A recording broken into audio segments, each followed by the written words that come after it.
مرحبا أهلا النوادي.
Assalamualaikum warahmatullahi wabarakatuh.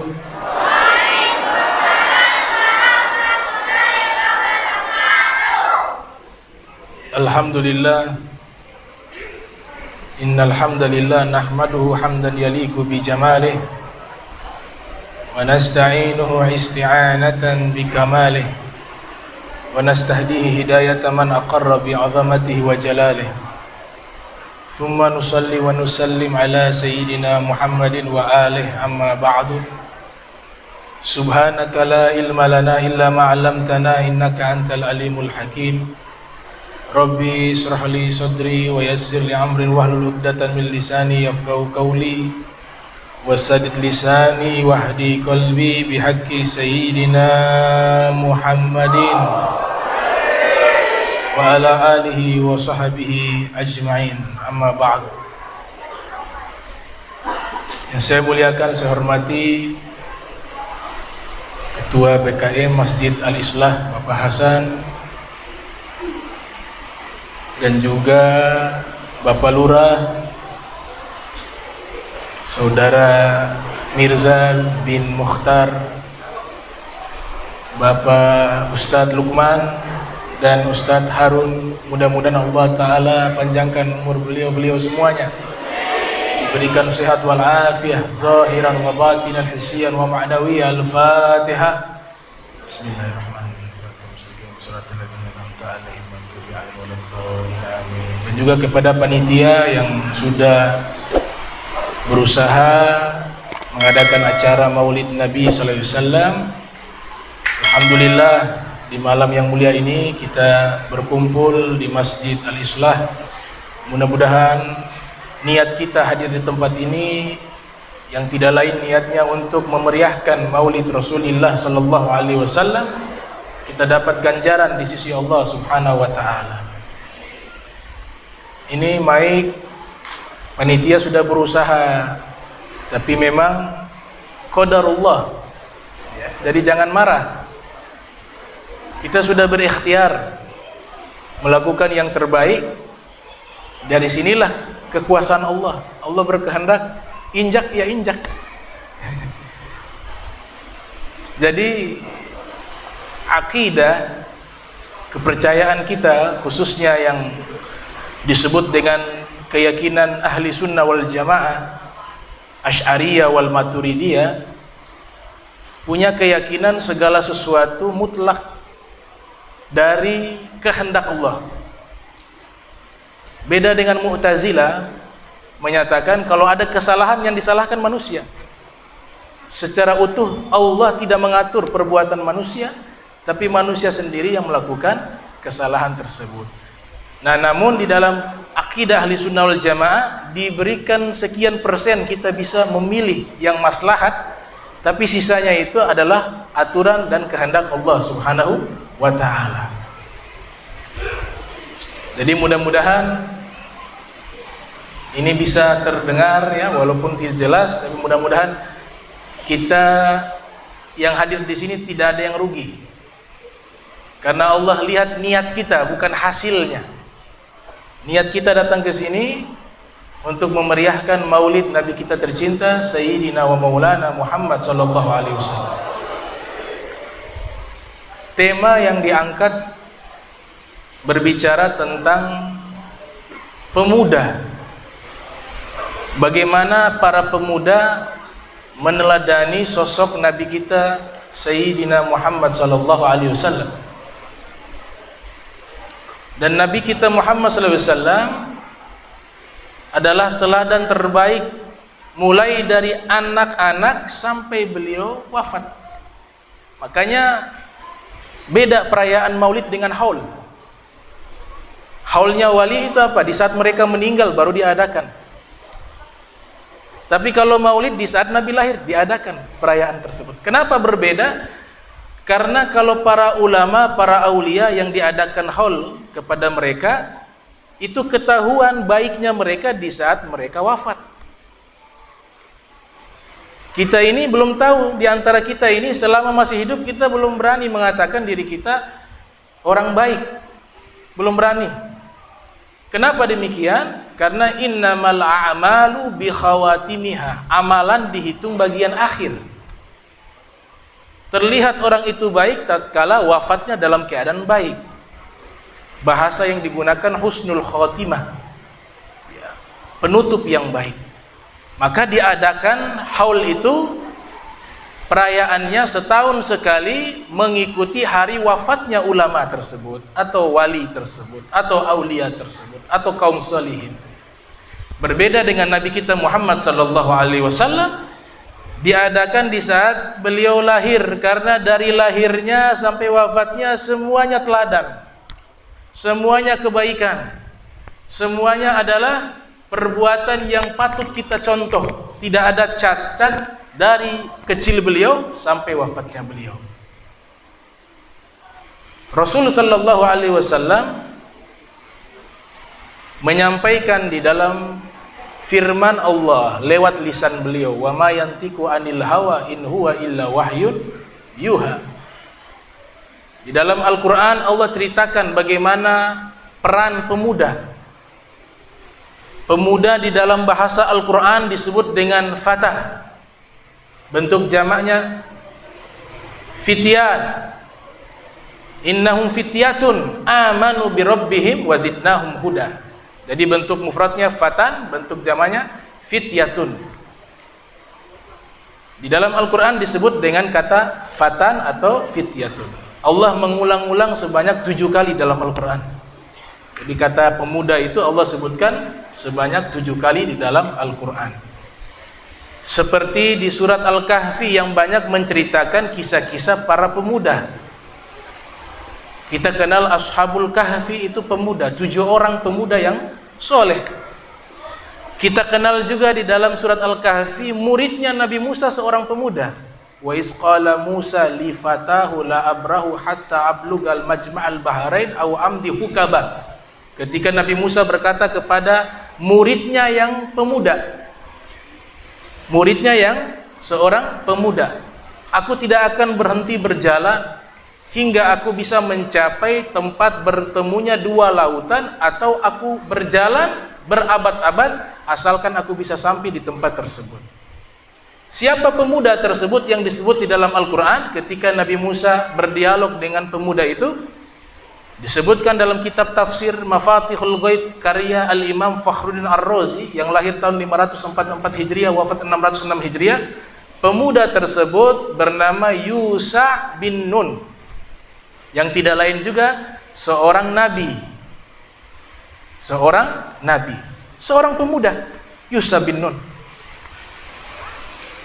Orang-orang yang usianya masih muda, kemudian dia gunakan waktu mudanya untuk ibadah kepada Allah Ta'ala, untuk ketaatan, dia diberikan keistimewaan khusus dibanding orang yang sudah tua, lalu dia giat beribadah. Khusus. Karena kalau sudah tua memang seharusnya dia beribadah. Sehingga Imam Ali bin Abi Thalib, Sayyidina Ali pernah menyatakan, dikutip oleh Imam Al-Ghazali dalam kitab Ayyuhal Walad yang lahir 450 Hijriah, wafat 505 Hijriah, man tazawaza arba'ina sanatan, orang yang sudah mencapai usia 40 tahun namun kejahatannya lebih banyak dari kebaikannya, maka dia sudah mengambil kursinya dalam neraka. Dalam riwayat yang lain, setan sudah lepas tangan. Setan sudah tidak menggoda dia. Kenapa? Kata setan, sudah sama-sama jadi setan. Sama-sama sudah setan. Nah, itu usia 40 tahun. Maka pemuda-pemuda yang tumbuh dalam ketaatan, Allah berikan keistimewaan khusus, mendapatkan naungan di hari kiamat. Yang lain kepanasan, ini pemuda dalam keadaan dingin, sejuk. Sebagaimana yang dinyatakan oleh Imam Al-Bukhari yang lahir tahun 194 Hijriah, wafat 256 Hijriah dalam Sahih Bukhari, dari sahabat Abi Hurairah mengatakan, Rasul sallallahu alaihi wasallam bersabda, sab'atun yuzilluhumullahu fi zillihi yauma la dhilla illa dhilluh. 7 golongan yang Allah berikan naungan kepada mereka di hari kiamat, yang tidak ada naungan di hari itu kecuali naungan Allah. Yang pertama, al-imamul adil, pemimpin yang adil, dan yang kedua adalah syabun nasya'a fi ibadati rabbi, seorang pemuda yang tumbuh di dalam ibadah kepada sang penciptanya Allah Subhanahu wa taala. Khusus Nabi sebutkan syabun. Jadi pemuda itu di dalam bahasa agama kita, bahasa Al-Qur'an atau bahasa hadis Nabi, ada yang disebut dengan fatan atau fata, ada yang disebut dengan syabun. Pakar bahasa Arab ketika menjelaskan substansi makna dari kedua kata tersebut, yang memiliki definisi yang sama pemuda, namun secara global itu berbeda. Kalau fatan itu pemuda yang baru balik, baru masuk usia balik, maksimalnya 15 tahun, atau dia di bawah 15 tahun tapi sudah mimpi basah kalau laki-laki, itu sudah masuk usia balik. Nah, orang di awal usia balik kemudian belum tumbuh kumis dan jenggot disebut dengan fatan. Tapi kalau syabun itu lebih global. Pemuda di dalam perspektif agama Islam itu hanya mencapai usia 30 tahun sampai 33 tahun. Dari 15 standar minimalnya sampai usia 30 atau 33 tahun. Itu namanya fatan atau syabun. Kalau sudah di atas 30 atau di atas 33 namanya kahlun. Kahlun itu sudah usia matang. Makanya dalam hadis Rasul sallallahu alaihi wasallam menyatakan sayyidash syababi ahlil jannah Al-Hasan wal Husain. Dua pemimpin pemuda ahli surga, Al-Hasan wal Husain. Ini usianya berkisar 15 tahun sampai 30 atau 33 tahun. Hadis yang lainnya diriwayatkan oleh Imam Al-Kalabazi yang wafat pada tahun 380 Hijriah dalam kitabnya At-Ta'arruf. Rasul sallallahu alaihi wasallam bersabda, Abu Bakar wa Umar sayyida kuhulil ahlil jannah. Wa fi riwayah Abu Bakar wa Umar sayyidal kuhuli fil jannah. Sayyidina Abu Bakar, Sayyidina Umar adalah dua pemimpin orang yang sudah matang usianya di dalam surga. Kalau kuhul jamanya mufradnya kahlun. Mulai kapan usianya? 30 sampai 50 namanya kahlun. 50 ke atas namanya syekh, orang yang sudah tua. Ya, syekhun. Tua di sini sering diterminologikan juga kepada orang yang usianya muda tapi memiliki ilmu yang luas, disebut dengan syekh. Atau secara umur dia sudah mencapai usia 50 tahun. 50 tahun ke atas itu disebut dengan syekh. Jadi pemuda Allah sebutkan dalam Al-Quran sebanyak 7 kali. Allah sebutkan dalam Al-Quran kata pemuda secara keseluruhan sebanyak 7 kali. Ada kriteria karakter pemuda yang ideal yang Allah sebutkan di dalam Al-Quran. Dengan Allah sifati ilustrasi contohnya para nabi. Para nabi itu diangkat mereka menjadi nabi di usia muda. Nggak ada nabi diangkat usia 70 tahun. Semuanya para nabi yang Allah angkat menjadi rasul, Allah berikan kepada mereka risalah itu di usia muda. Sehingga Ibnu Abbas mengatakan, ma ba'athallahu an-nabiyya illa syabba wa ma u'tiyal ilma 'alimun illa syabba. Tidaklah Allah mengutus seorang rasul terkecuali mereka dalam keadaan masih muda. Dan tidaklah Allah berikan ilmu kepada orang alim melainkan di saat usia muda. Makanya ini pemuda, dalam syair dikatakan perubahan satu bangsa itu letaknya di tangan pemuda. Ada pepatah, Ustadz Harun paham itu pepatah, syababul yaum rijalun ghad, inna fi aidikum amral ummah wa fi aqdamikum hayatuha. Sesungguhnya pemuda hari ini adalah generasi perubahan bangsa di masa depan, di hari esok. Seluruh kemajuan satu bangsa terletak di tangan para pemuda. Inna fi aidikum amral ummah. Dan di langkah kaki mereka lah majunya satu bangsa. Itu di tangan pemuda. Makanya mau bangsa ini menjadi bangsa yang maju secara iptek ilmu pengetahuan, bangsa ini menjadi bangsa yang bermoral, maka harus kita mulai di usia pemuda. Usia masih muda itulah masa-masa emas. Makanya Allah Ta'ala mensifati Nabi Ibrahim, Allah sebut pemuda di dalam Al-Quran. Qalu sami'na fatan yadhkuruhum yuqalu bihi Ibrahimu. Mereka berkata, kami mendengar ada pemuda yang mencela berhala-berhala. Pemuda tersebut namanya Ibrahim. Sifat pemuda Nabi Ibrahim ini sifat idealnya para pemuda yang wajib kita ikuti. Sifat daripada Nabi Ibrahim. Yang pertama as-saja'ah. Pemuda itu harus berani. Berani dalam tanda kutip menempatkan sesuatu pada tempat yang benar, membela sesuatu yang hak. Nah, kebenaran itu ada kalanya diletakkan pada tempat yang sesuai dengan disebut hikmah. Wad'u sayyin fi makanih. Tidak semua kebenaran harus secara frontal disampaikan. Ada yang namanya hikmah. Laqad ataina Luqmana hikmah. Kami sudah berikan kepada Luqman hikmah. Hikmah itu pakar bahasa Arab mengatakan, seperti As-Sayyid Muhammad Murtada Az-Zabidi dalam kitab Tajul Arus min Jawahiril Qamus, wad'u sayyin fi makanih, meletakkan sesuatu pada tempatnya. Dia menyampaikan itu profesional, pas, kena di hati orang. Sebelum dia menyampaikan, dia contohkan dengan perbuatan. Lisanul hal afsah min lisanil maqal. Contoh itu lebih fasih dari sekedar ucapan, kata ulama. Maka sifat inilah pemuda yang harus kita ambil, yaitu as-saja'ah, berani. Kemudian yang kedua, at-tadris wa ta'lim. Pemuda-pemuda menggunakan waktunya untuk belajar. Orang-orang Eropa mengatakan golden age, usia emas. Itu hanya usia masa muda. Kalau sudah tua, sulit lagi untuk belajar, sulit lagi untuk menghafal. Tapi ketika usia muda itu masa-masa belajar, gunakan waktu sebaik-baiknya untuk mengisi waktunya dengan ilmu pengetahuan.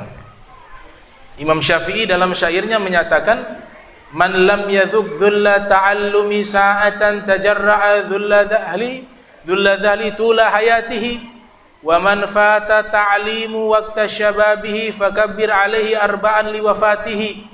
Siapa yang di masa mudanya tidak mencicipi hinanya menuntut ilmu, maka dia akan mencicipi hinanya kebodohan seumur hidupnya.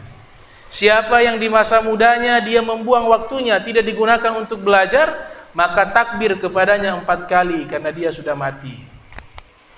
Itu Imam Syafi'i. Jadi memberikan motivasi pemuda harus giat belajar. Jangan kebanyakan demo. Saya waktu kuliah, saya juga sempat kuliah sampai S1, S2. Tapi belum pernah saya ikut demo. Ada kawan-kawan saya yang ajak saya, "Bib, demo." Saya ke kampus ini untuk belajar, bukan untuk demo.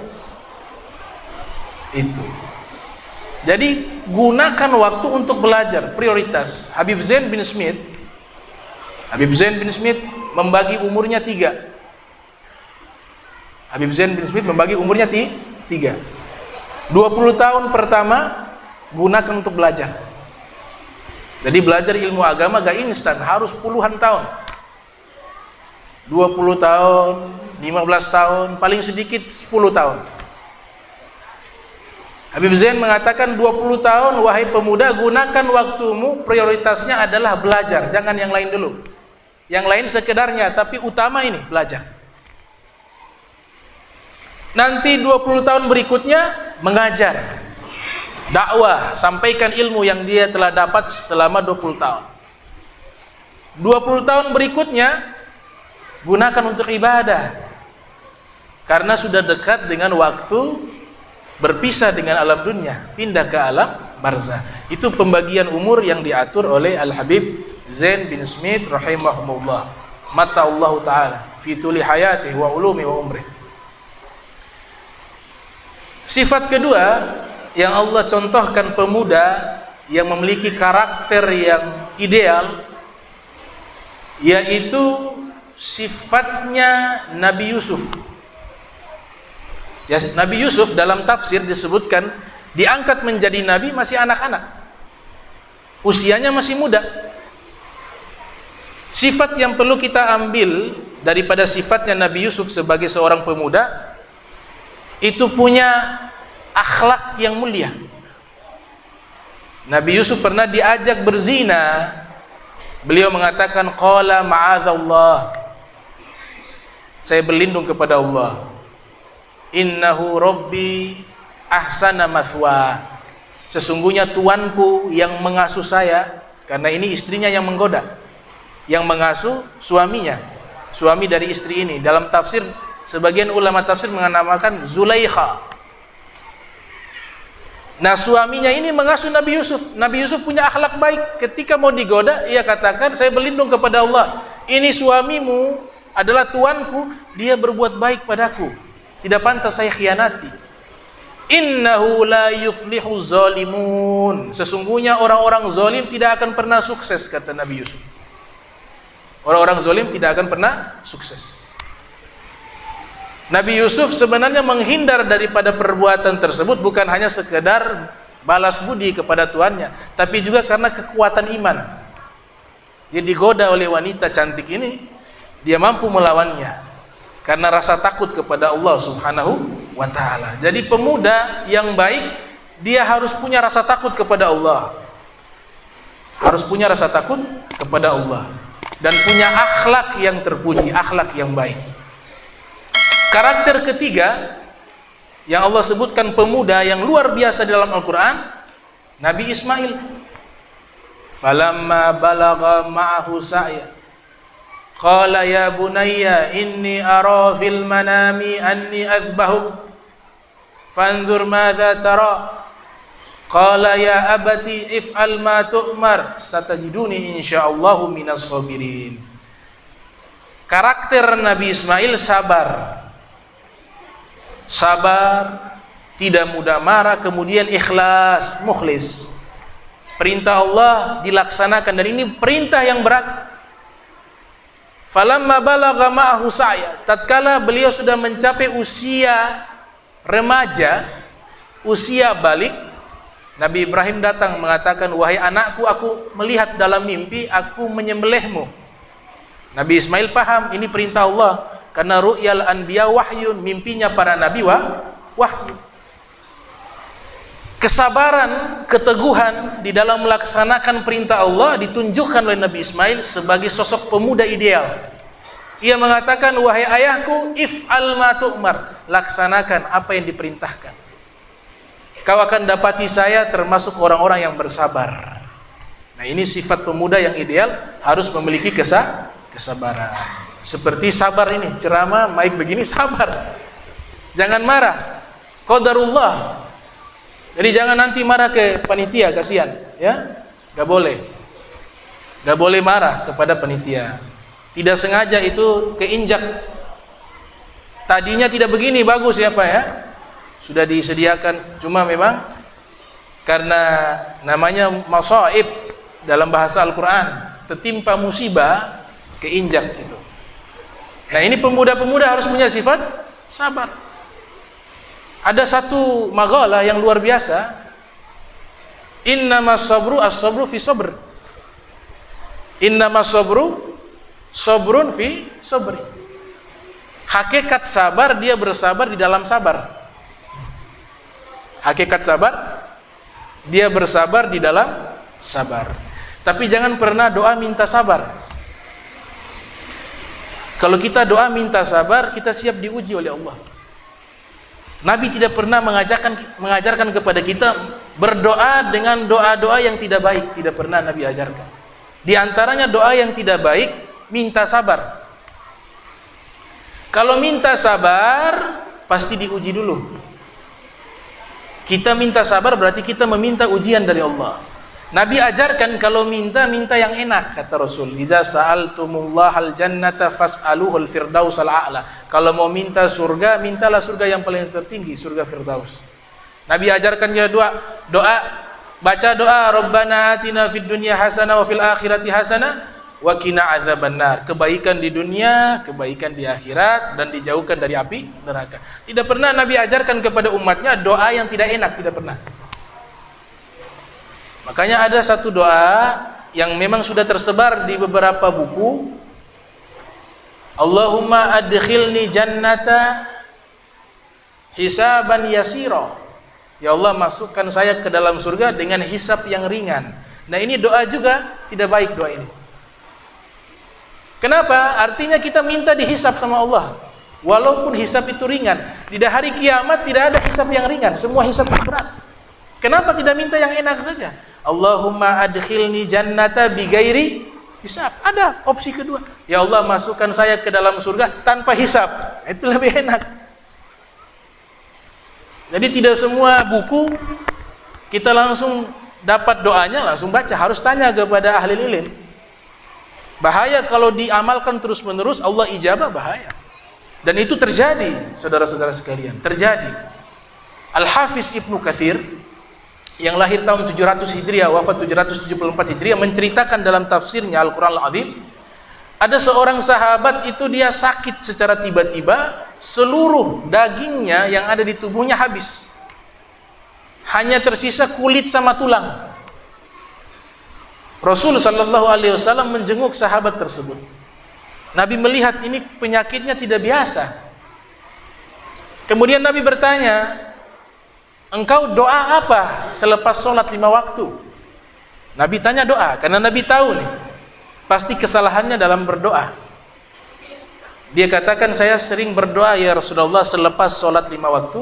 Ya Allah, jika saya punya dosa, jangan engkau simpan di akhirat, tapi tumpahkan semua dosa itu di dunia kepada saya. Kata Nabi, doamu salah seperti itu, wahai saudaraku.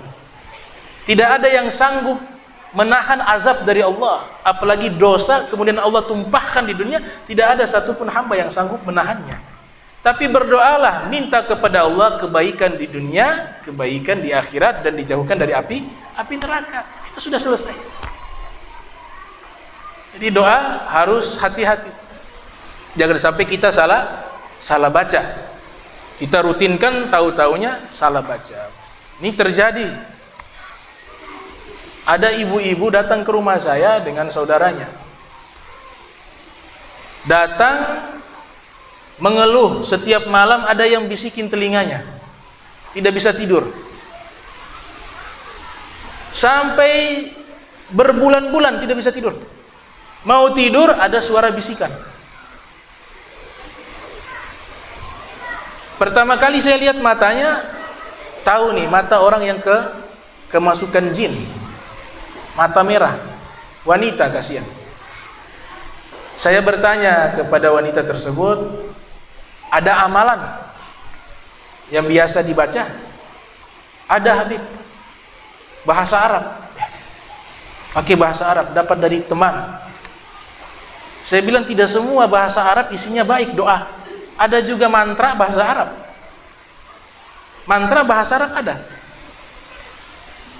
Ada amalan-amalan baik juga dalam kitab Syamsul Ma'arif, nama kitabnya. Itu kan amalan-amalan.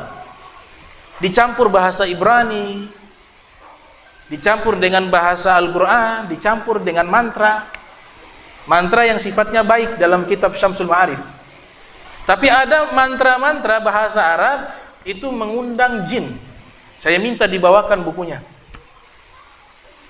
Ketika bukunya diberikan kepada saya baca, wah, itu manggil jin.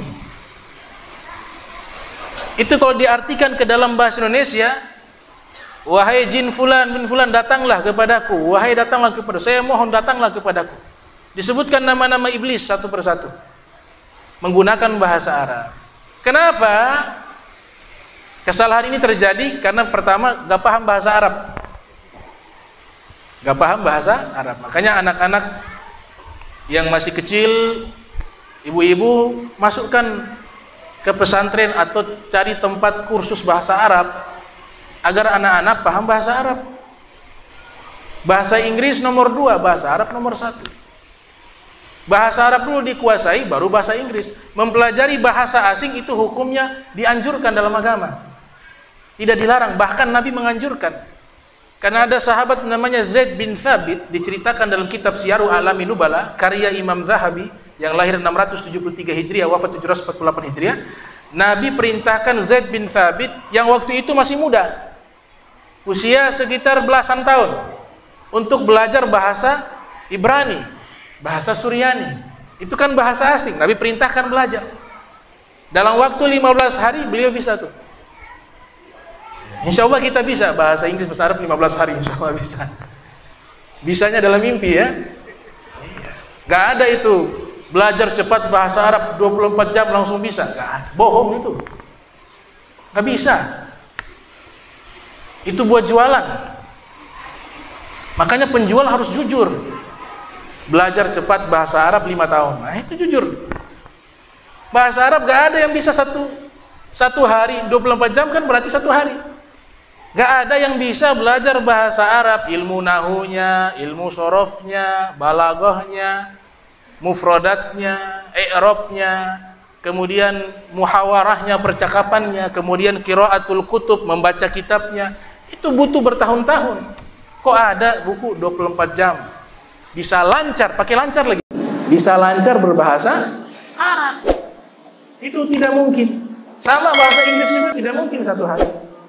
Grammarnya dikuasai, verbnya, subjeknya, adjektifnya, adverbnya, semuanya itu dibutuhkan waktu yang panjang untuk bisa paham.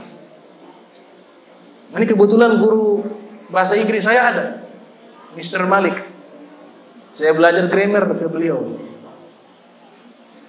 Nah butuh waktu untuk bisa dipelajari ilmu-ilmu tersebut. Makanya itu kebodohan bahasa bisa membahayakan kita.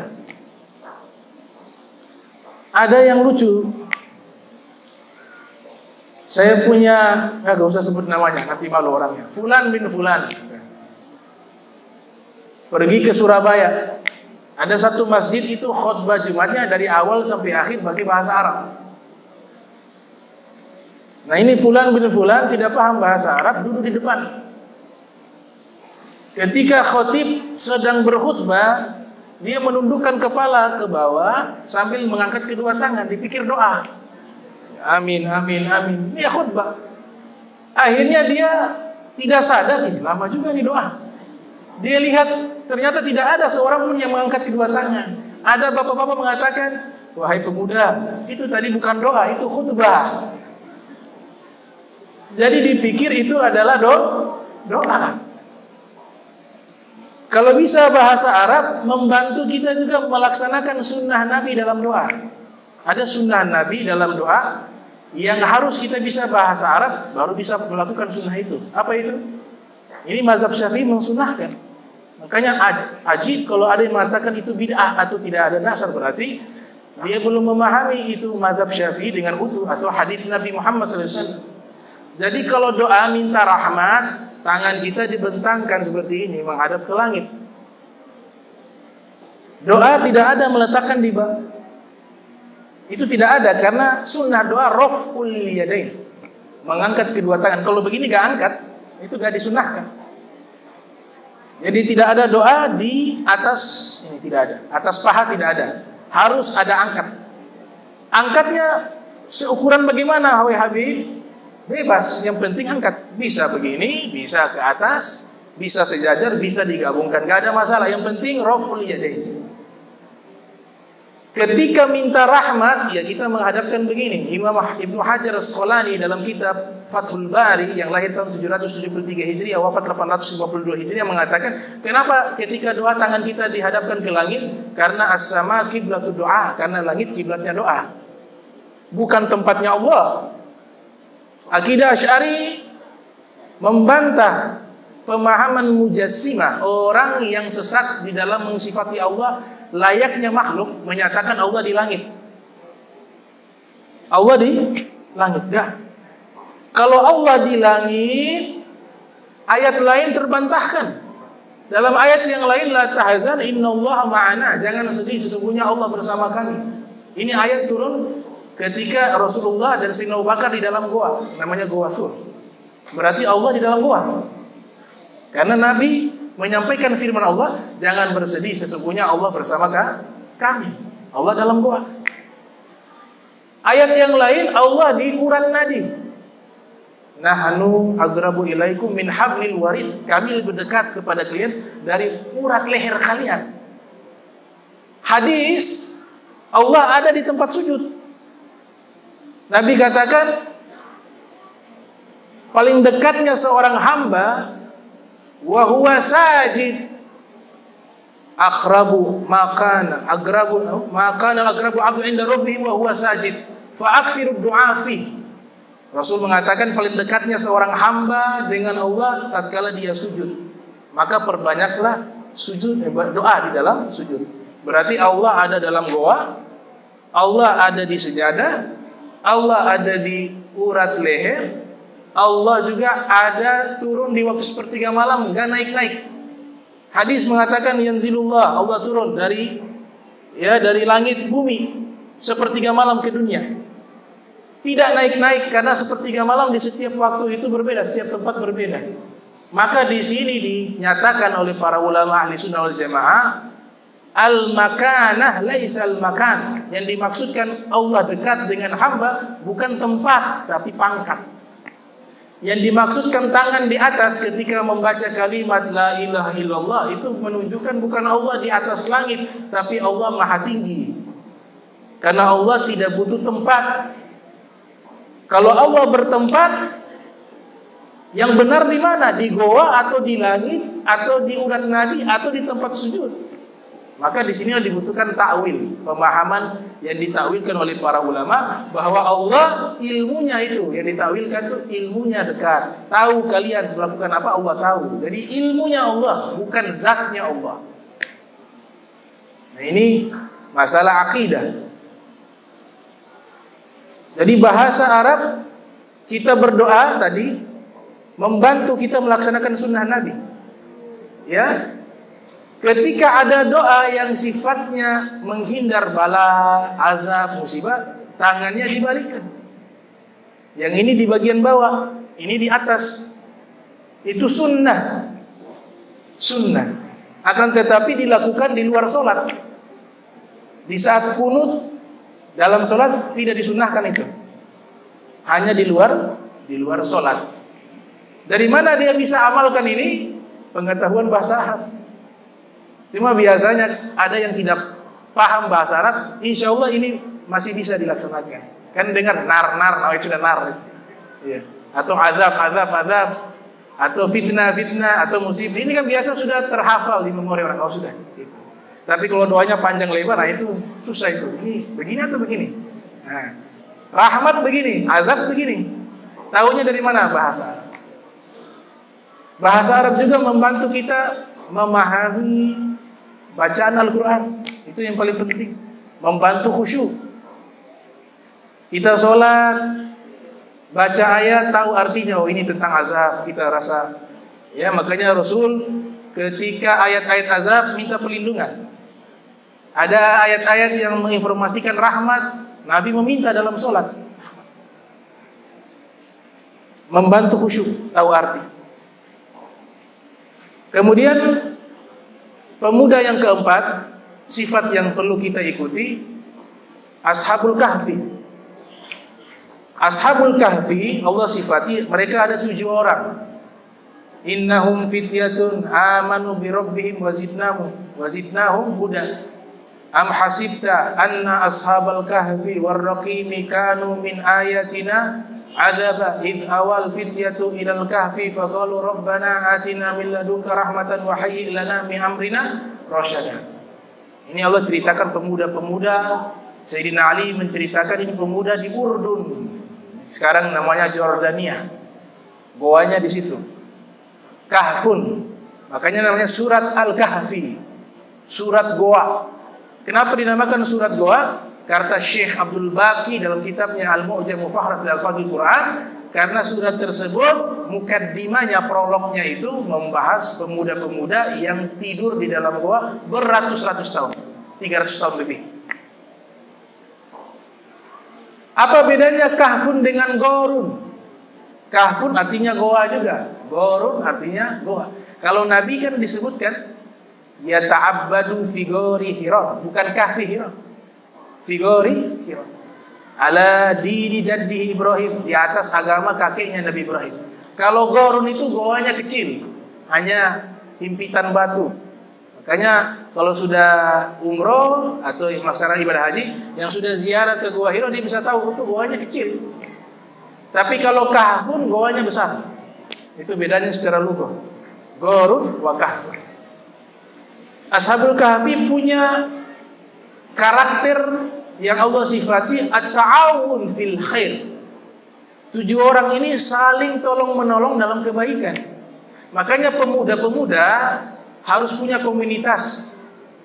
Komunitas yang isinya adalah kegiatan-kegiatan yang baik. Kalau dia sendiri tidak bisa. Karena jiwanya pemuda itu tidak bisa sendiri melakukan kebaikan. Ini Ashabul Kahfi usia masih muda, disebut fityatun. Kita bisa deteksi usianya kira-kira 15 sampai 30 saja. Muda. Kuwatul iman, punya kekuatan iman, dan at-ta'awun fil khair. Bekerja sama di dalam melakukan kebaikan. Nah, ini pemuda-pemuda yang Allah sebutkan di dalam Al-Quran. 4 karakter ideal pemuda yang Allah sebutkan dalam Al-Quran. Sekarang kita coba lihat pemuda-pemuda yang hidup di zaman Nabi. Wah, itu tidak sedikit. Kita kalau baca kitab sejarah, Sirah Ibn Hisham, As-Sirah Nabawiyah li Ibn Kathir, karya Ibn Kathir, atau Fiqh Sirah karya Sa'id Ramdhan Al-Houthi, selalu dakwah Nabi ketika di Makkah selama 13 tahun, kemudian pindah ke Madinah selama 10 tahun. Awal dakwah Nabi di rumah seorang pemuda.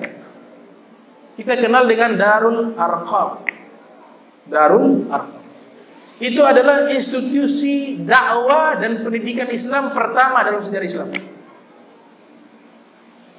Darul Arqam itu rumahnya Arqam. Di situ tempat mengajarnya Rasul. Nabi menyampaikan wahyu di saat dakwah sir, dakwah secara sembunyi-sembunyi. Karena periode dakwanya Nabi awal sembunyi-sembunyi, nanti jahar. kemudian diperintahkan untuk disampaikan secara terang benderang. Nah, di masa-masa tersebut di Makkah, Nabi mengajar di satu rumah namanya rumahnya Al-Arqam, Abu Abdillah Arqam bin Abil Arqam. Berapa usianya waktu itu? Ibnu Hajar mengatakan usianya 17 tahun. Usia 17 tahun. Nabi mengajar. Ada juga pemuda bernama Zaid bin Harithah. Zaid bin Harithah tidak lain adalah anak angkat Nabi. Waladun mutanabba.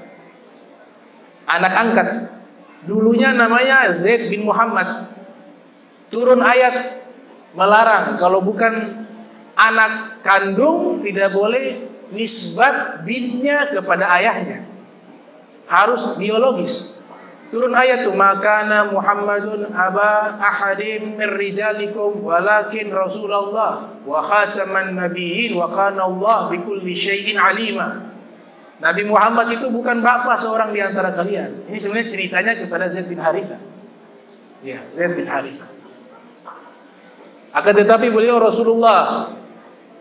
Nabi ganti namanya. Allah perintahkan juga di surat Al-Ahzab, ud'uhum li abaihim. Panggil mereka dengan panggilan bapak-bapak kandung mereka. Jangan pakai bin Muhammad, tapi bin Harithah. Turun ayat melarang itu. Nabi akhirnya memerintahkan memanggil Zaid diganti Muhammad dengan Harithah, ayah kandungnya. Zaid bin Harithah. Nah, Zaid bin Harithah ini satu-satunya sahabat yang namanya Allah sebut dalam Al-Quran. Kalau sahabat yang namanya Allah sebut dalam Al-Quran hanya Zaid. Di surat Al-Ahzab ayat 37. Falamma qada Zaidun minha watara. Ketika Zaid sudah memutuskan hajatnya dan menceraikan istrinya bernama Zainab bintu Jahas. Ya, zawaznakaha likai la yakunu 'alal mu'minin harajun fi azwaji adiyaihim. Agar kami nikahkan engkau. Kami nikahkan engkau dengannya. Engkau di sini Nabi Muhammad. Menikah dengan istri dari anak angkatnya. Karena zaman itu tradisi-tradisi yang ada pada waktu itu, anak angkat kalau punya istri itu dianggap seperti anak kandung, haram dinikahi. Kalau istrinya ini diceraikan, ayah angkatnya haram menikahi dengan anak tersebut. Islam membatalkan ini karena dia tidak ada hubungan nasab, hanya anak adopsi. Maka istrinya juga halal dinikahi. Dari ayat ini juga kita dapat satu kesimpulan bahwa Nabi ketika menikah bukan hawa nafsu. Tapi di situ Allah sebutkan apa? Zawaznaka. Kami nikahkan kamu dengannya. Artinya pernikahan Nabi itu wahyu. Allah yang perintahkan. Termasuk dengan Zainab. Tujuan daripada Nabi menikah dengan Zainab membatalkan tradisi yang bertentangan dengan syariat Islam. Karena nantinya dijadikan anak adopsi layaknya anak kandung. Ma ja'ala adiyaakum abnaakum. Turun ayat, tidak boleh kalian memposisikan anak adopsi, anak angkat sama seperti anak kandung. Makanya kalau anak angkat tidak boleh pakai marga bapak angkatnya. Anak angkat tidak boleh pakai bin kepada bapak angkatnya, tidak boleh. Itu ada ancaman keras dari Nabi kita Muhammad sallallahu alaihi wasallam, manidda'a, siapa yang mengaku nasabnya kepada bukan bapaknya, li ghairi abihi wa huwa ya'lamu annahu ghairu abihi, sedangkan dia tahu bahwa itu bukan ayahnya. Fal jannatu alaihi haram, maka surga baginya haram, kata Rasul sallallahu alaihi wasallam.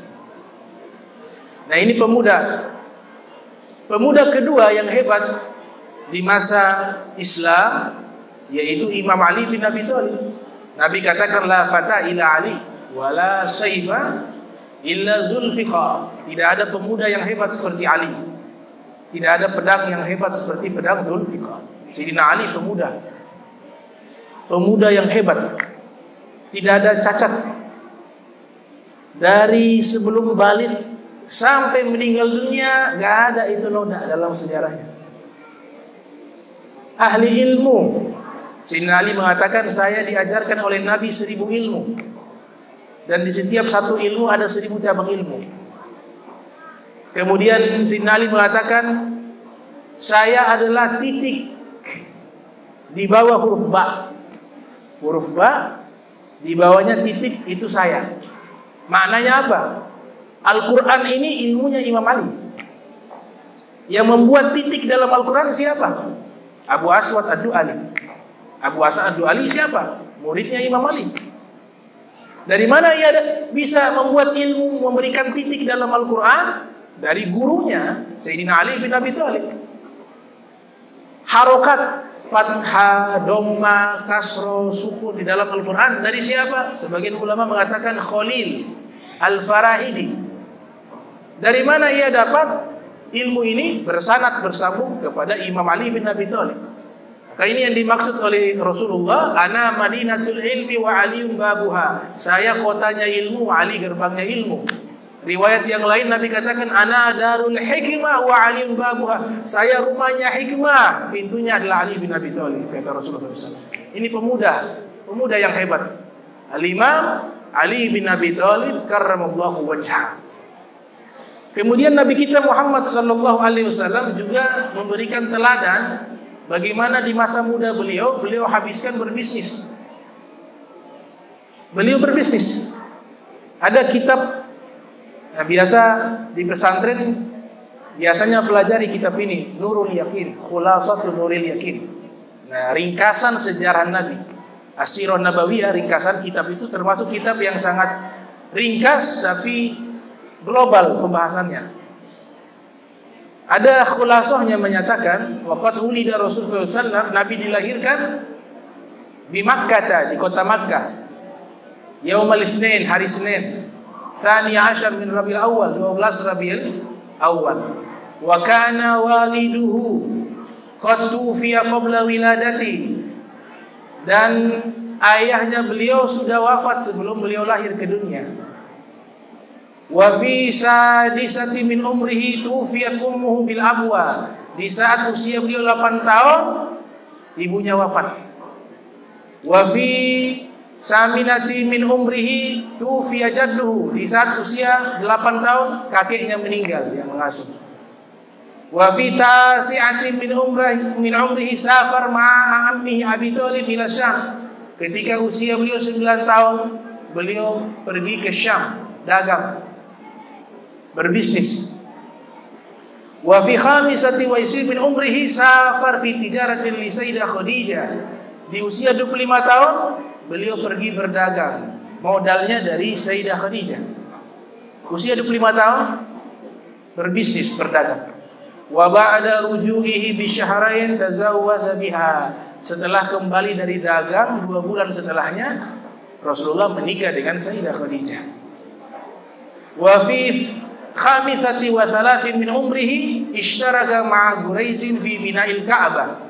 Di usia 35 tahun, beliau kerja bakti dengan para pembesar Quraisy membangun Ka'bah. Usia 35 tahun. Wa qad ishtahara baina qaumihi bil hisali mahmuda. Dan nama beliau ini sudah harum, memiliki akhlak yang sangat terpuji, sehingga kaumnya itu menjuluki beliau dengan Al-Amin. Wa kanu yuhibbunahu wa yahtarimunahu. Mereka sangat cinta kepada Nabi Muhammad, sangat menghormati Nabi Muhammad SAW. Wa kana ahabba al-ibti'ad minan nas hinama qaraba al-arba'in min umrihi. Ketika masuk usia 40 tahun, beliau sudah mulai menjauhi banyak bergaul dengan manusia karena habis ibadah. Wa kana yata'abbadu fi ghari Hira. Beliau beribadah di Goa Hira. Ala dini jaddihi Ibrahim, di atas agama kakeknya Nabi Ibrahim alaihissalam. Nah, ini ringkasan usia Rasulullah SAW di dalam fase kehidupannya. 40 tahun sampai 53 tahun beliau habiskan berdakwah di kota Makkah. 53 tahun setelah itu beliau hijrah ke Madinah selama 10 tahun. Wafat beliau usia 63 tahun, tepatnya 11 tahun setelah hijrahnya Nabi Muhammad sallallahu alaihi wasallam. Mudah-mudahan pertemuan singkat ini bisa memberikan manfaat Dan kita berkumpul di tempat ini semoga bisa mendapatkan syafaatnya Rasulullah sallallahu alaihi wasallam. Nabi al-huda la tansani min syafa'atin fa inni musibun mudhnibun dzul darairi. Anta habibullah alladhi turja syafa'atuhu inda sirati idza ma dhallat qadamu laulaka ma khuliqat syamsun wala qamarun wala sama'un wala lawhun wala qalamu. فهو الذي تم معنه وصورته ثم اصطفاه حبيبا بارئ النسب منزه عن شريك في محاسنه فجوهر الحسن فيه غير منقسم. بسم الله الرحمن الرحيم الحمد لله رب العالمين اللهم جمعنا هذا جمع مرهوما وتفرقنا من بعد تفرق معزوما ولا تجعل منا ولا منا شقيا ولا محروما اللهم نزه قلوبنا عن التعلق بمن دونك واجعلنا من قوم تحبهم ويحبونك سبحانك وبحمدك اشهد ان لا اله الا انت استغفرك واتوب اليك وصلى الله على سيدنا محمد وعلى اله وصحبه وسلم الى حضره النبي محمد صلى الله عليه وسلم. الفاتحه.